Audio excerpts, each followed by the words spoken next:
இப்போ ஒரு கல்யாணம் பண்ணிட்ட பிறகு அதுக்கப்புறம் அந்த குடும்பத்துல நிறைய பிரச்சனை இருக்கலாம் சார். ஃபார் எக்ஸாம்பிள் டவுரி பிரச்சனையோ, இல்ல அந்த கணவர் வந்து மனைவியை வந்து அடிக்கிறதாவோ, இல்ல இப்பெல்லாம் மனைவியும் அடிக்கிறாங்க.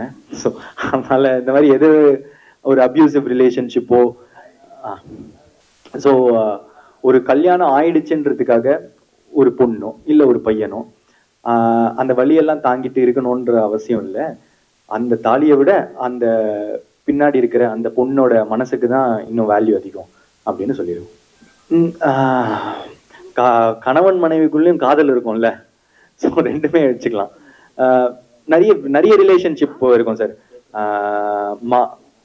பையன் மாமா பொண்ணு, அதுக்கப்புறம் பையன் மாமா அம்மா பையன், இதை பத்தின எல்லாத்தோட சேர்த்துன கதை தான். ஆமா, அதை தாண்டி இன்னும் ஒரு ஸ்ட்ராங்கான சோஷியல் மெசேஜ்லாம் கூட இருக்கு. இப்போ இந்த டைமுக்கு ஒரு ரொம்ப முக்கியமான ஒரு இஷ்யூவா இருக்கும், அதை பேசியிருக்காரு டைரக்டர். ரொம்ப கிரேட்ஃபுல்லா ஃபீல் பண்றேன் சார். இதுதான் உண்மை. எல்லாருக்கும் நடக்கிறது இல்லை. அது நமக்கு நடக்கும் போது சில நேரத்துல வந்து உட்காந்து யோசிக்க வேண்டியதா இருக்கு, ஏன் நடக்குது, எதுக்கு நடக்குது. நிறைய டேலண்ட்ஸ் இருக்காங்க சார், நானே பார்த்துருக்கேன். ஸோ அதெல்லாம் தாண்டி சில நேரத்தில் நமக்கு இவ்வளோ லவ் கிடைக்கிது அப்படின்னு பார்க்கும்போது சில நேரம் நானும் உட்காந்து யோசிப்பேன், எதுக்கு சொல்லும் போது லாஸ்ட்ல எதுவுமே ஆன்சர் இல்லாத போது ரொம்ப கிரேட்ஃபுல்லாக ஃபீல் பண்ணி ரொம்ப தேங்க்ஃபுல்லாக இருக்கிறது மட்டும்தான் சார் சொல்யூஷன். அவ்வளோதான். Okay, hi Pradeep, this is Rohini from new Indian express.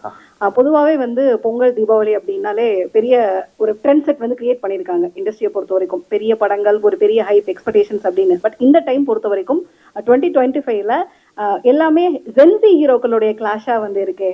So அந்த ஒரு காம்படிஷன் வந்து எப்படி பார்க்குறீங்க? ஏன்னா உங்க கூட ரிலீஸ் ஆகிற அத்தனை படங்களுமே வந்து பார்த்தீங்கன்னா ஜென்சியோட ஃபேவரட்டாக இருக்காங்கல்ல, அந்த ஹீரோக்கள் படமாக ரிலீஸ் ஆகுது. ஸோ முழுக்க முழுக்க இந்த கிளாஷ் எப்படி பார்க்குறீங்க? இது ஃபர்ஸ்ட் நான் வந்து இது கிளாஷா பார்க்கல. யாருக்கும் போட்டி இல்லை, எல்லாரும் சேர்ந்து வரும். எல்லா படமும் வெற்றி பெறணும்னு ஆசைப்படுறேன்.